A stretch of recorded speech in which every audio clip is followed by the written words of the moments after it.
students.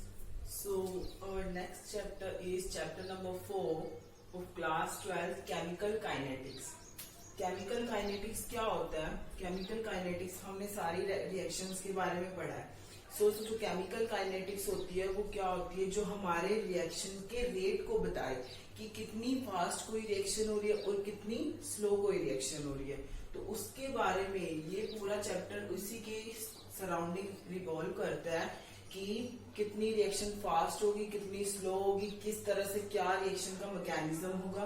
तो देखो chemical kinetics की definition, it is the branch of, किसकी ब्रांच है? फिजिकल केमिस्ट्री की ब्रांच है. ब्रांच ऑफ फिजिकल केमिस्ट्री जो किससे डील करती है? रेट ऑफ रिएक्शन से.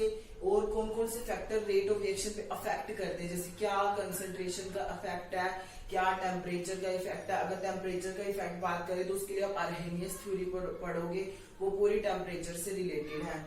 एंड अगर आप कंसंट्रेशन की बात करोगे तो उस पर आपको ऑर्डर ऑफ रिएक्शन का पूरा टॉपिक है. तो सारे फैक्टर जिन पे भी डिपेंड करते हैं मैकेनिज्म की कैसे रिएक्शन प्रोसीड होगी, इन तीनों फैक्टर के सराउंडिंग ये चैप्टर पूरा बेस्ड है. ये तीनों फैक्टर क्या है? सबसे पहले it is the branch of physical chemistry which deal with the study of rate of reaction and the factor affecting the rate of reaction and mechanism of rate of reaction. So on the basis of this rate of reaction we will firstly study that classification of the rate of reaction कि कितने तरह की rate of reaction होती है. तो there are three types of rate of reaction. That is first one is very fast reaction, second one is very slow reaction and third one is reaction which is at moderate time. तो very fast reaction वो reaction होती है जो बहुत ही ज्यादा fast होती है. जैसे इनकी टाइम की स्पीड होती है 10⁻⁻12 to 10⁻16 second. And next one is, जैसे वेरी फास्ट रिएक्शन का आप कोई भी एग्जांपल ले सकते हो, AgNO3 plus NaCl to form AgCl plus NaNO3. Here silver nitrate की रिएक्शन जब हम सोडियम क्लोराइड के साथ करते हैं तो AgCl के पीपीटी बनते हैं एंड सोडियम नाइट्रेट भी निकलता है. तो ये रिएक्शन होती है, बहुत ही आपकी फास्ट रिएक्शन होती है. Next reaction is very slow reaction. Very slow reaction कैसी होगी? जैसे आप एग्जांपल ले सकते हो rusting of iron. Rusting of iron is one of the slow reaction, because हमें पता कोई भी चीज है उसको इतनी जल्दी तो नहीं आयरन को रस्ट करेगा, वो उसको काफी टाइम लगेगा. क्या टाइम, कितना टाइम होता है? मंथ्स भी हो सकते हैं और ईयर्स भी लग सकते हैं. तो ये रिएक्शन होती है, ये बहुत स्लो रिएक्शन होती है. अब आती है reaction at moderate time. Moderate time मतलब नाइदर वेरी स्लो और neither very fast. For example H2O2 को आप रिएक्शन करोगे तो क्या बनेगा? H2 plus half of O2. This is one of the example of reaction at moderate time.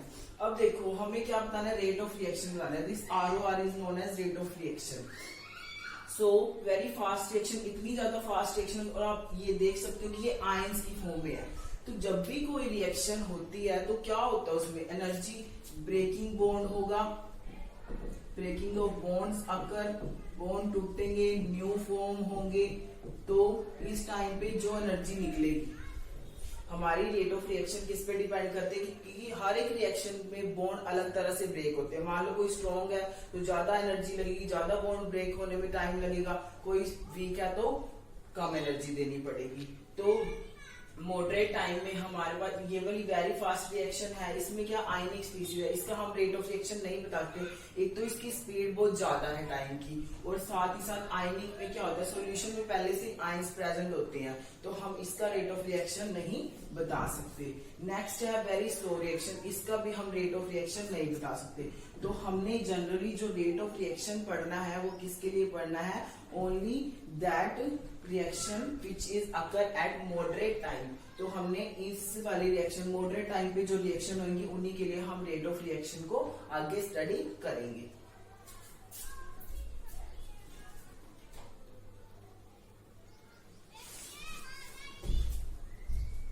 So next is rate of reaction. Rate of reaction में क्या होता है? हमारे पास जनरली जो रेट होता है वो क्या होता है कि कितनी स्पीड है कोई भी रिएक्शन की। तो इसकी डेफिनेशन क्या होगी, change in concentration of any reactant और प्रोडक्ट पर यूनिट टाइम, कि कितनी कंसंट्रेशन आपकी रिएक्टेंट की चेंज हो रही है और कितनी प्रोडक्ट की चेंज हो रही है कितने टाइम में, वो क्या होती है आपकी रेट ऑफ रिएक्शन। जैसे कोई भी रिएक्शन है, मान लो ए से बी कोई भी रिएक्शन हो रही है, ठीक है, तो आप उसका रेट कैसे लिखोगे, decrease in concentration of reactant divide by time, क्योंकि आपको पता है अगर प्रोडक्ट की कंसंट्रेशन तभी इंक्रीज होगी जब रिएक्टेंट की कंसंट्रेशन डिक्रीज होगी, तो decrease in concentration of reactant by time taken is equals to किसके इक्वल होगा वो, कि कितनी इंक्रीज हो रही है कंसंट्रेशन किसकी, प्रोडक्ट की पर यूनिट टाइम। तो रेट ऑफ रिएक्शन को कैसे डिनोट करोगे, माइनस साइन आपका डिक्रीज को डिनोट करेगा और पॉजिटिव साइन आपका इंक्रीज को। अगर आप पॉजिटिव लगाओगे तो प्रोडक्ट की है, अगर नेगेटिव होगा तो रिएक्टेंट की है। तो रिएक्टेंट की कंसंट्रेशन कितने डिक्रीज हो रही है कितने टाइम में, उसको आप इस तरह से डिनोट करोगे, और प्रोडक्ट की कंसंट्रेशन डेल्टा पी की कंसंट्रेशन अपॉन डेल्टा टी, ठीक है। जैसे कोई भी एग्जांपल ले लो, अब मान लो आपके पास रिएक्शन है PCl5 to form PCl3 plus Cl2, तो आप इसका रेट ऑफ रिएक्शन कैसे लिखोगे। अब आपको पता है यहाँ पे कोई कुछ नहीं है स्टीचोमेट्रिक कोफिशिएंट, तो क्या आएगा यहाँ पे PCl5 की concentration divided by delta T is equals to PCl। अब ये क्या है, रिएक्टेंट है तो इसके आगे negative sign, PCl3 divided by delta time, यहाँ पे प्रोडक्ट है तो positive, plus is equals to Cl2 की कंसंट्रेशन अपॉन डेल्टा T। तो ये क्या होगी आपकी, कैसे आप डिनोट करोगे रेट ऑफ रिएक्शन को। आपको बहुत सारी रिएक्शंस मिलेंगी जिसमें आपको रेट को डिवाइन करना है, तो ये आपको वन ऑफ द एग्जांपल है। नेगेटिव साइन डिक्रीज को इंडिकेट करेगा, पॉजिटिव साइन इंक्रीज को इंडिकेट करेगा। नेक्स्ट है हमारे पास unit of rate of reaction.